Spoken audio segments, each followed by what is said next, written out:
এই এক্স রশ্মির যখন আমরা নিরবিচ্ছিন্ন বর্ণালী গঠনের কথা বলি তখন আমাদেরকে জানতে হবে যে এই নিরবিচ্ছিন্ন বর্ণালীটা কেন তৈরি হয় বা কিভাবে তৈরি হয়।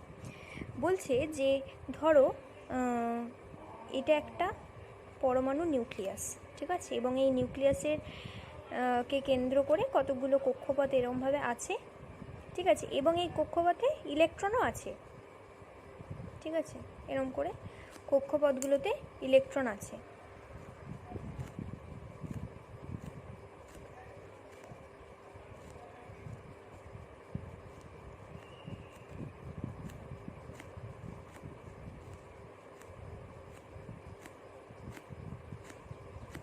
আচ্ছা, এইরকম ভাবে কি হচ্ছে, তোমার একটা পরমাণু আচ্ছা, এবার আমরা কি করছি, যখন এক্স রশ্মি তৈরি করছি বা এক্স রশ্মি যখন তৈরি করতে চাইছি তখন আমরা কি করছি, একটা ইলেকট্রন কণাকে একটা লক্ষ্যবস্তুর দিকে নিয়ে যাচ্ছি, ঠিক আছে। এবার লক্ষ্যবস্তুটা আমি ধরছি এক্ষেত্রে মলিবডেনাম।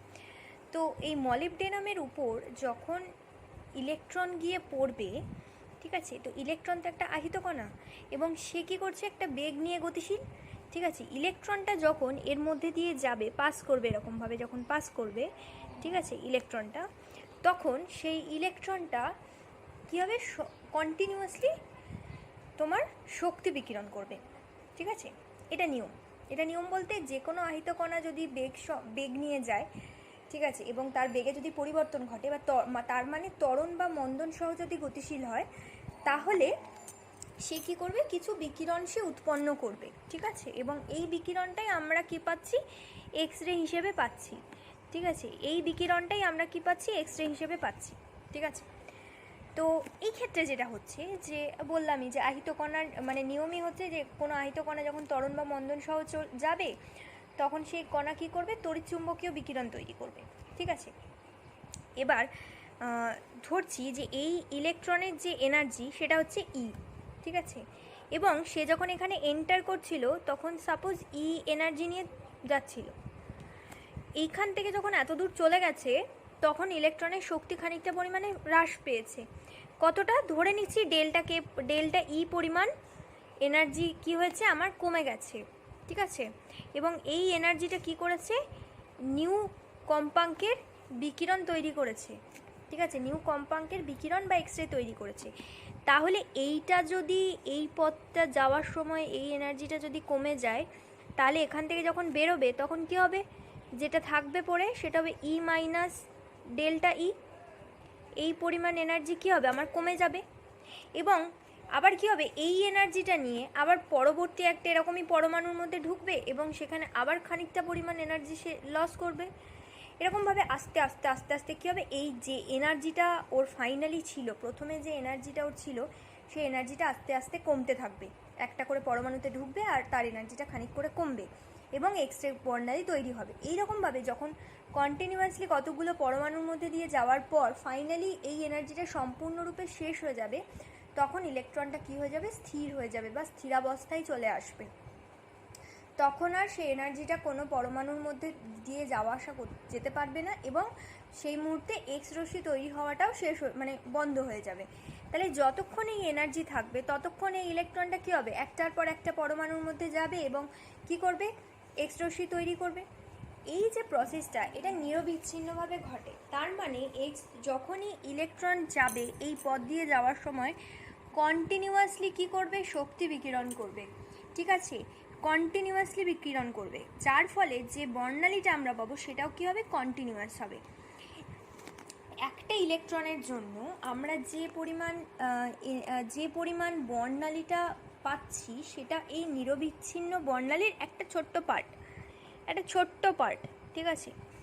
এবার বুঝতে হবে যে একটা ইলেকট্রন নিয়ে নিশ্চয়ই আমি কাজ করব না, আমি তো ক্যাথোড রশ্মি নিয়ে কাজ করব, তার মানে ইলেকট্রন কণার স্রোত নিয়ে কাজ করব যেখানে অসংখ্য ইলেকট্রন আছে, ঠিক আছে। তাহলে অসংখ্য ইলেকট্রন একটার পর একটা পরমাণুর মধ্যে দিয়ে যাবে, যার ফলে কি হবে, মানে অনেকটা পরিমাণ এক্স রে বেরোবে এবং সেই এক একটা ইলেকট্রনের জন্য ছোট্ট ছোট্ট পার্ট যখন আমি অ্যাড অন করব, যোগ করতে থাকবো, তখন আমি এই সম্পূর্ণ কন্টিনিউয়াস যে স্পেকট্রাটা সেই স্পেকট্রাটা আমরা পাবো, ঠিক আছে। তাহলে এটা বোঝা গেল। এবার একটা কথা বলার যে তোমরা সবাই জানো যে ল্যামডা মিনিমাম যেটা, ঠিক আছে, সেটা কিসের উপর নির্ভর করে? ভি এর উপর নির্ভর করে। আমরা পড়লাম যে E equals to H C by lambda minimum, and that will be equals to EV, ইলেকট্রনের এনার্জিটা, যে এনার্জিটা নিয়ে ও ঢুকছিল। এবং ল্যামডা মিনিমামের ভ্যালু যদি আমি এখান থেকে বের করি তাহলে আমরা পাই এইচ সি বাই ইভি। এখানে ভি ছাড়া বাকি সবাই কনস্ট্যান্ট, এবং সেখান থেকে আমরা বলতে পারবো যে 12430 ডিভাইডেড বাই ভি। ঠিক আছে, এইটা হচ্ছে আমার ল্যামডা মিনিমামের ভ্যালু, যেখানে ভিটা একটা ইম্পর্টেন্ট রোল প্লে করছে। ঠিক আছে, আচ্ছা, এই বর্ণালীর ক্ষেত্রে আরেকটা কথা বলার, সেটা হচ্ছে আমরা কীভাবে একটা কাট অফ পাবো। ঠিক আছে, এই ছবিটা দেখলে বুঝতে পারবো। কাট অফ পাওয়ার মানে হচ্ছে এখানে এই ল্যামডাটা, এই যে lambda, that is lambda minimum. Definitely আমার এদিকে যত যাচ্ছে তত আমার ল্যামডা বাড়ছে, তাহলে এটা আমার মিনিমাম। তো আমরা কি পাবো? এই বর্ণালী তৈরির ক্ষেত্রে আমরা একটা কাট অফ ল্যামডা পাবো, মানে কাট অফ তরঙ্গ দৈর্ঘ্য পাবো। ঠিক আছে, যে তরঙ্গ দৈর্ঘ্যের নিচে কিন্তু বর্ণালী কোনো অস্তিত্ব নেই। ঠিক আছে, মানে ওই নির্দিষ্ট পরিমাণ ল্যামডা মিনিমাম হলে তবেই আমার কি হবে? এক্স রে তৈরি হবে। ঠিক আছে, তো সেটা হচ্ছে আমার কাট অফ তরঙ্গ দৈর্ঘ্য। তো এর নিচে কিন্তু বর্ণালীর কোনো অস্তিত্ব থাকে না। তার নিচে দেখো আমরা বর্ণালী পাইনি, এখান থেকে আমার বর্ণালী শুরু হয়েছে। ঠিক আছে, এখান থেকে আমার বর্ণালী শুরু হয়েছে। তো যাই হোক, লক্ষ্যবস্তু হিসেবে যদি আমরা মলিবডেনাম না নিয়ে যদি অন্য কিছু নিতাম, ধরো তামা নিতাম বা টাংস্টেন নিতাম বা যাই নিতাম না কেন, নিরবিচ্ছিন্ন এক্স রশ্মি, এই যে নিরবিচ্ছিন্ন অংশটা, এইটার কিন্তু কোনো পরিবর্তন হবে না। সরি, এই নিরবিচ্ছিন্ন যে বর্ণালীটা সেটা পাল্টে যাবে, কিন্তু এই ল্যামডা মিনিমামটা কিন্তু পাল্টাবে না। কারণ ল্যামডা মিনিমামটা কিন্তু লক্ষ্যবস্তুর উপর ডিপেন্ড করছে না, এটা শুধু ভি এর উপর ডিপেন্ড করছে। আমি বাইরে থেকে কতটা ভোল্টেজ দিচ্ছি সেই ভোল্টেজটার উপর নির্ভর করছে। ঠিক আছে, তাহলে এটা বোঝা গেল। খুব ইম্পর্টেন্ট কথা যে ল্যামডা মিনিমাম কিন্তু লক্ষ্যবস্তুর উপর নির্ভর করে না, ল্যামডা মিনিমাম কিন্তু লক্ষ্যবস্তুর উপর নির্ভর করে না। ঠিক আছে, কিন্তু এই নিরবিচ্ছিন্ন বর্ণালীটার এই বর্ণালীটা কিন্তু চেঞ্জ হয়ে যাবে। ঠিক আছে, ডিফারেন্ট লক্ষ্যবস্তু যদি নিই, মলিবডেনাম বা তামা বা টাংস্টেন, তাহলে সেক্ষেত্রে কিন্তু নিরবিচ্ছিন্ন বর্ণালী কী হবে? আস্তে আস্তে পাল্টে যাবে। তাহলে আমরা নিরবিচ্ছিন্ন বর্ণালী গঠনের কারণটা জানতে পারলাম, যে যখন কোনো আহিত ইলেকট্রন তো আহিতই, মানে আহিত কণা যদি পরমাণুর মধ্যে দিয়ে যায়, তখন সে কী করে? সে যেহেতু আহিত এবং ত্বরণ বা মন্দন সহ হঠাৎ করে কী হবে? এখানে যখন যাবে তখন তার বেগটা হঠাৎ করে কমে যাবে, এবং সেই বেগটা কমে যাওয়ার ফলে কী হবে? কিছু পরিমাণ শক্তি বেরিয়ে যাবে। তো সেই যে শক্তিটা বেরোলো সেটা কী করবে? সেটাই আমার কী করবে? এক্স রে তৈরি করবে। ঠিক আছে, এবং এইভাবে শক্তি হারাতে হারাতে একটা সময় গিয়ে ইলেকট্রনটা থেমে যাবে, স্থির অবস্থায় চলে আসবে। ঠিক আছে, এবং যতক্ষণ স্থির অবস্থায় না আসছে ততক্ষণ সে এক্স রে কন্টিনিউয়াসলি তৈরি করে যাবে, এবং সেই জন্য আমরা কী পাবো? এই নিরবিচ্ছিন্ন বর্ণালীটার সম্পূর্ণ লেখটা আমরা দেখতে পাবো। এরপর চলে আসি বৈশিষ্ট্যমূলক এক্স রে বর্ণালী কী করে তৈরি হয়। সেটা জানার জন্য আমরা একটু জিনিস ভেবে নিই। সেটা হচ্ছে আমরা একটা নিউক্লিয়াস কনসিডার করি। এটা হচ্ছে তোমার প্রথম কক্ষপথ, এটা হচ্ছে দ্বিতীয় কক্ষপথ, এবং এটা হচ্ছে তৃতীয় কক্ষপথ। ঠিক আছে, এটা কে, এটা এল, এটা এম, এমনি করে চলবে, কে এল এম এন করে চলবে। এইটাকে যদি আমরা একটু সোজা করে কক্ষপথগুলো আঁকতাম, তাহলে আমরা দেখতে পেতাম যে এটা হচ্ছে তোমার n ইকুয়ালস টু 1 বা কে কক্ষপথ। ঠিক আছে, তারপরে এটা হবে n ইকুয়ালস টু 2 এল কক্ষপথ, তার উপরেরটা হবে n ইকুয়ালস টু 3 এম কক্ষপথ, তার উপরেরটা হবে n ইকুয়ালস টু 4 এন কক্ষপথ, এরকম করে চলবে। এবং খানিক দূর গিয়ে কী হবে? এটা তো জানি আমরা, আস্তে আস্তে কন্টিনিউয়াস হয়ে যাবে। তো যাই হোক না কেন, তো আমরা ধরে নিচ্ছি যে খানিক দূর যাওয়ার পর এইভাবে খানিক দূর যাওয়ার পর আমার কি হবে? এখানে একটা এনার্জি লাইন পাবো, যে ক্ষেত্রে n equals to infinity and E equals to তোমার 0, এনার্জিটা যেখানে গিয়ে 0 হয়। ঠিক আছে, তো এখানে তো জানি আমরা হাইড্রোজেনের আমরা এনার্জি পড়েছি, এখানে -13.6 eV এমনি করে আস্তে আস্তে যত উপর দিকে যাবো তত আমার নেগেটিভিটিটা কমবে, ঋণাত্মক মানটা কমবে, এখানে গিয়ে 0 হবে। ঠিক আছে, তো যাই হোক, তো কি হয় যখন এই একটা ইলেকট্রন, ওই যে ইলেকট্রন নিয়ে আমরা কাজ করছিলাম, যে আমরা যখন একটা পরমাণুর মধ্যে দিয়ে বা একটা লক্ষ্যবস্তুর উপর গিয়ে আমি ক্যাথোড রশ্মি ফেলেছি বা তোমার ইলেকট্রন ফেলেছি, তখন কি হবে, এই ইলেকট্রনটা এখান দিয়ে যাচ্ছিল, যাওয়ার সময় কি করলো, এই ইলেকট্রনটা এই নিউক্লিয়াসের পার্শ্ববর্তী কক্ষপথ থেকে একটা ইলেকট্রনকে কি করলো, বের করে দিল, একটা ইলেকট্রনকে এরম করে বের করে দিল। মানে কি হলো, একটা ইলেকট্রন এখান দিয়ে যাচ্ছিল, এখানে সংঘর্ষ হলো, এই ইলেকট্রনটা আপতিত ইলেকট্রনের সমগ্র এনার্জি শোষণ করে নিল এবং শোষণ করার ফল ইলেকট্রনটা বেরিয়ে চলে গেল। ইলেকট্রনটা যখনই বেরিয়ে চলে যাবে তাহলে এখানে কি হয়েছে, একটা হোল তৈরি হয়েছে, একটা ফাঁকা স্থান তৈরি হয়েছে, যে ফাঁকা স্থানটাতে কি হবে, পরবর্তী উচ্চ শক্তি স্তর থেকে ইলেকট্রন জাম্প করবে। ঠিক এই জিনিস আমরা দেখেছি, আমরা যখন সিরিজ পড়ছিলাম আগের ক্লাসে, ওই Balmer series, Paschen series, Lyman series যখন পড়ছিলাম, তখন এরকমই কিছু একটা ঘটছিল, যে হায়ার অরবিট থেকে ইলেকট্রন কি করছিল, লোয়ার অরবিটে জাম্প করছিল, এবং জাম্প করার ফলে কি হচ্ছিল, শক্তি বিকিরিত হচ্ছিল। এখানে ঠিক তাই হবে। কি ঘটবে, বাইরে থেকে যে ইলেকট্রনটা দিয়ে আমি লক্ষ্যবস্তুকে হিট করিয়েছি, সেই ইলেকট্রন, মানে এটা তোমার আপতিত ইলেকট্রন, সেই আপতিত ইলেকট্রন কি করবে, আপতিত ইলেকট্রন তার সমগ্র এনার্জি একটা কে কক্ষপথের, সাপোজ কে কক্ষপথের একটা ইলেকট্রনকে দিয়ে দেবে, মানে ইলেকট্রনের সাথে সংঘর্ষ ঘটবে এবং কে কক্ষপথের ইলেকট্রনটা আপতিত ইলেকট্রনের সমগ্র এনার্জি শোষণ করে বাইরে বেরিয়ে চলে যাবে। ফলে এখানে কি হবে, একটা ফাঁকা স্থান তৈরি হবে, হোল তৈরি হবে, এবং এই হোলে গর্তের মধ্যে কি হবে, হায়ার অরবিট থেকে উচ্চতর শক্তি স্তর থেকে একটা ইলেকট্রন কি করবে, ঝাঁপিয়ে নিচে পড়বে, এবং নিচে পড়ার সময় সে কি করবে, এনার্জি রেডিয়েট করবে। ঠিক আছে, যে এনার্জিটা রেডিয়েট করবে সেই এনার্জিটাই আমার কি হবে, বৈশিষ্ট্যমূলক এক্স রে বর্ণালী গঠন করবে। মানে যদি এল কক্ষপথ থেকে একটা ইলেকট্রন এখানে জাম্প করে কে কক্ষপথে, তাহলে সেটা হবে আমার কে আলফা বর্ণালী, এবং যদি এম কক্ষপথ থেকে করে তাহলে সেটা হবে আমার কে বিটা বর্ণালী। ঠিক আছে, যদি কে কক্ষপথ থেকে ইলেকট্রন না বের করে এল কক্ষপথ থেকে ইলেকট্রনকে, এই আপতিত ইলেকট্রন বের করে দিত, তাহলে এম কক্ষপথ এন কক্ষপথ থেকে এলে গিয়ে ঝাঁপাতো। কি বললাম, এল কক্ষপথে আগের থেকে ইলেকট্রন ছিল, বাইরে থেকে ইলেকট্রনটা এসে, আপতিত ইলেকট্রনটা এসে এল কক্ষপথে ইলেকট্রনটাকে বের করে দিল, তাহলে এখানটা ফাঁকা স্থান তৈরি হলো। এই ফাঁকা স্থান ভর্তি করার জন্য এম থেকে ঝাঁপাতে পারে, এন থেকে ঝাঁপাতে পারে, ও থেকেও ঝাঁপাতে পারে। যদি পরেরটা থেকে ঝাঁপায় তাহলে এল আলফা, যদি এন ইকুয়ালস টু তোমার 4 থেকে ঝাঁপায় তাহলে হবে এল বিটা, যদি তারপরেরটা থেকে ঝাঁপায় তাহলে হবে এল গামা। ঠিক আছে, তাহলে আমরা জানলাম যে একটা তোমার ক্যারেক্টারিস্টিক যে বর্ণালীটা, সেই বর্ণালীটা কি হয়, এরকম নিরবিচ্ছিন্নর মাঝখানে এরকম করে একটা নচ পাচ্ছি, এই নচটা কি, এটা হচ্ছে কে আলফা।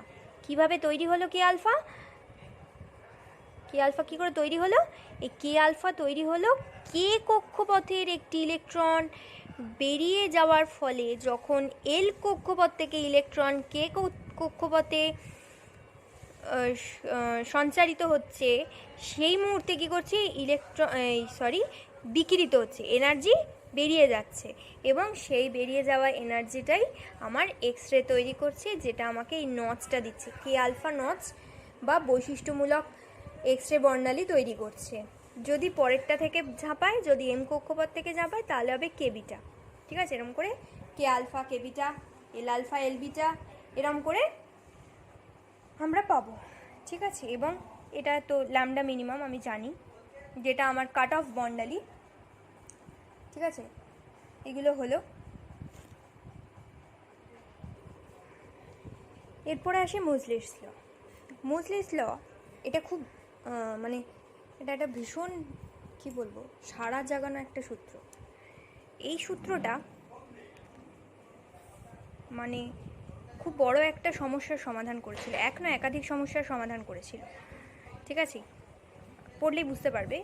তো এই সূত্রটা কি বলেছিল যে কোনো মৌলের বৈশিষ্ট্যমূলক এক্স রে বর্ণালীর চূড়ার কম্পাঙ্ক সেটার যদি আমরা বর্গমূল নিই তাহলে সেটা মৌলের পারমাণবিক সংখ্যার সাথে সমানুপাতি হবে। ধরো আমি একটা মৌল নিচ্ছি, সাপোজ এক্স, ঠিক আছে, তার যে পারমাণবিক সংখ্যা সেই পারমাণবিক সংখ্যা হচ্ছে জেড, ঠিক আছে, পারমাণবিক সংখ্যা জেড। এবং এই মৌলটার এই যে বর্ণালীর যে চূড়া, বৈশিষ্ট্যমূলক বর্ণালীর যে চূড়া, সেই চূড়ার কম্পাঙ্ক সেটাকে আমি যদি নিউ বলি, তাহলে এই নিউর বর্গমূল root under nu must be proportional to Z. বোঝা গেল কি বললাম? বললাম একটা মৌল, সেই মৌলের পারমাণবিক সংখ্যার যদি জেড হয় এবং সেই মৌলের বৈশিষ্ট্যমূলক বর্ণালীর যে চূড়া, সেই চূড়ার কম্পাঙ্ক যদি নিউ হয়, তাহলে এই নিউর বর্গমূলটা জেডের সাথে সমানুপাতি হবে। এটা ছিল মোজলের সূত্র। উনি কি করেছিলেন? উনি মানে মোজলে, মোজলে উনি অনেকগুলো লক্ষ্যবস্তু নিয়েছিলেন, ঠিক আছে, অনেকগুলো লক্ষ্যবস্তু নিয়ে কি করছিলেন, ওই সব মৌলের বৈশিষ্ট্যমূলক এক্স রশ্মির বর্ণালীর বিশ্লেষণ করছিলেন। মানে ধরো এ বি সি ডি করে উনি অনেকগুলো করেছিলেন। ওনার যে কাজকর্মগুলো ছিল সেটা ছিল সিলিকন, পটাশিয়াম, ঠিক আছে, ক্রোমিয়াম, আয়রন, নিকেল, জিঙ্ক করে তোমার ওদিকে অনেক দূর অবধি, মানে উনি মলিবডেনাম, লেড, ঠিক আছে, তারপরে তোমার এজি মানে রূপা, এদের নিয়ে উনি অনেকগুলো এরকম প্রচুর, মানে যতগুলো উনি লক্ষ্যবস্তু পেয়েছিলেন প্রত্যেকটা লক্ষ্যবস্তুর এই ক্যারেক্টারিস্টিক্স এক্স রে বর্ণালী নিয়ে উনি কাজ করেছিলেন। এবং যে রেজাল্টগুলো উনি পেয়েছিলেন মানে সবার জন্য কে আলফা বের করেছিলেন। কে আলফা যে চূড়াগুলো, সেই চূড়াগুলো নিয়ে সেই চূড়ার উনি নিউ নিয়েছিলেন, মানে এইটা মেপেছিলেন, কম্পাঙ্ক মেপেছিলেন, দিয়ে উনি একটা গ্রাফ প্লট করেছিলেন, ঠিক আছে। এইদিকে আমার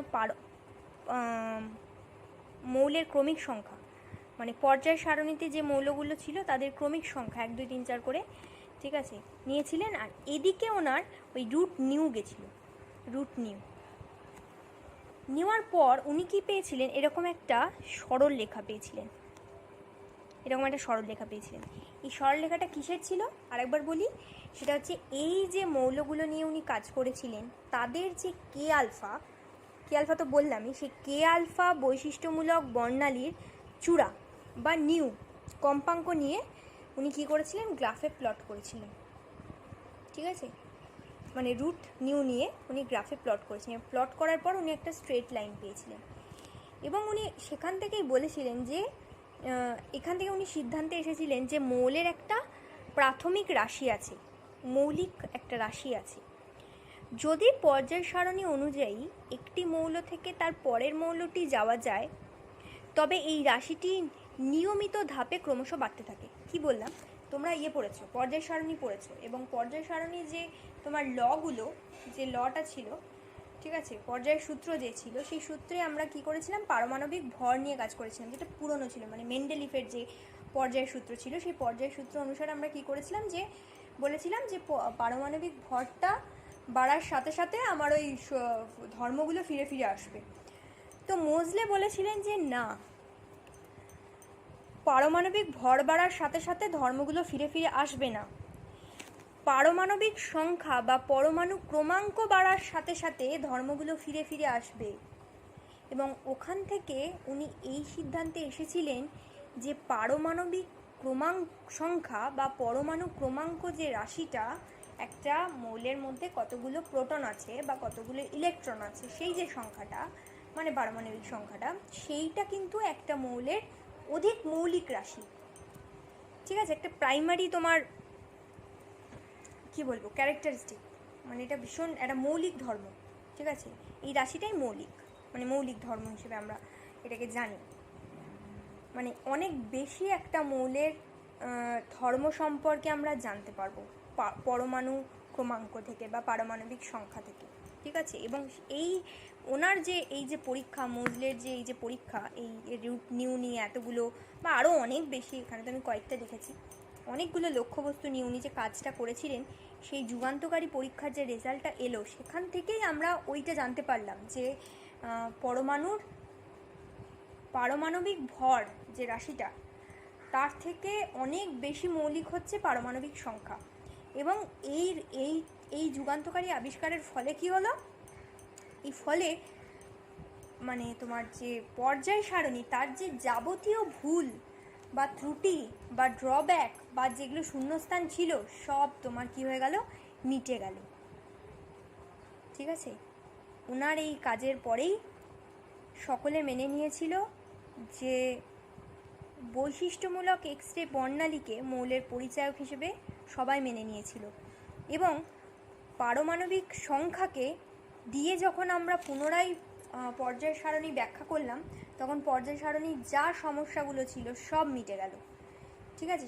এইটা হচ্ছে মোজলের কাজের গুরুত্ব বা এই মোজলের সূত্রের গুরুত্ব, এটা উনিই করেছিলেন, ঠিক আছে? তাহলে বোঝা গেল মোজলের লটা কি বলে। মোজলের ল আরেকবার বলে দিই। মোজলের ল বলে যে কোনো পরমাণু বা কোনো মৌলের পারমাণবিক সংখ্যাটা কি হবে, সেই মৌলের ক্যারেক্টারিস্টিক বর্ণালীর চূড়ার কম্পাঙ্ক, ক্যারেক্টারিস্টিক বর্ণালীর যে চূড়ার কম্পাঙ্ক তার বর্গমূলের সাথে সমানুপাতিক হবে, ঠিক আছে? ট্রিমেন্ডাস ইম্পর্টেন্ট একটা সূত্র, এবং ওনার কাজের গুরুত্ব যে কি হিউজ সেটা তোমরা জানো, তোমরা সকলেই পর্যায় সারণী পড়েছো, ঠিক আছে? তাহলে এই হলো মোজলের সূত্র। একটা কথা এখানে বলে দিই, সেটা হচ্ছে এক্স রেটাই কেন এত ইম্পর্টেন্ট, মানে এক্স রে নিয়ে যে কাজটা, এটাই কেন এত ইম্পর্টেন্ট। মানে পারমাণবিক সংখ্যা জানার জন্য তো আমরা দৃশ্যমান বর্ণালী নিয়েও কাজ করতে পারতাম, মানে বোর তত্ত্ব, যেটা আমাদের হাইড্রোজেন বর্ণালীর ক্ষেত্রে আমরা যে লিম্যান বা বামার যে সিরিজ পেয়েছিলাম, সেই সিরিজের সমস্যা কী ছিল, সেই দৃশ্যমান আলোর বর্ণালী দিয়ে কিন্তু আমরা পারমাণবিক সংখ্যা নির্ণয় করতে পারতাম না। কেন পারতাম না? কারণ আমরা যখন দৃশ্যমান বর্ণালী বের করি, মানে আমরা পড়েছিলাম যে এই একটা পরমাণু নিউক্লিয়াসের যে লাস্ট কক্ষপথ, সেই লাস্ট কক্ষপথ থেকে ইলেকট্রন যখন বেরোবে, ঠিক আছে, তখন আমার কি হবে, দৃশ্যমান বর্ণালী তৈরি হবে। এবং এই পরমাণু নিউক্লিয়াসটা সম্পর্কে জানতে গেলে আমাকে নিউক্লিয়াসের কাছাকাছি যে কক্ষপথ, সেই কক্ষপথ থেকে ইলেকট্রন বার করতে হবে, এবং সেক্ষেত্রে শুধুমাত্র এক্স রেই সম্ভব, এক্স রে তৈরি করাই সম্ভব। এই যখন আমার যোজ্যতা কক্ষ থেকে বা যোজন কক্ষ থেকে যখন ইলেকট্রন বেরোয়, তখনই কি হয়, তোমার দৃশ্যমান আলো তৈরি হয়, ঠিক আছে? এবং সেক্ষেত্রে কি হয় না, তোমার নিউক্লিয়াস সম্পর্কিত কোনো তথ্যই আমরা এই ইলেকট্রন দিয়ে জানতে পারি না, বা এক্ষেত্রে যে বর্ণালী তৈরি হয় সেটা দিয়ে জানতে পারি না। তো আমাকে যদি এই নিউক্লিয়াস সম্পর্কে তথ্য জানতে হয়, তাহলে আমাকে কিন্তু এক্স রে বর্ণালীর উপরেই ভরসা করতে হবে। কারণ এক্স রে বর্ণালীর ক্ষেত্রে কি হয়, ইলেকট্রনের জাস্ট পরের কক্ষপথ, কে কক্ষপথ, সেখান থেকে ইলেকট্রন বেরোয়,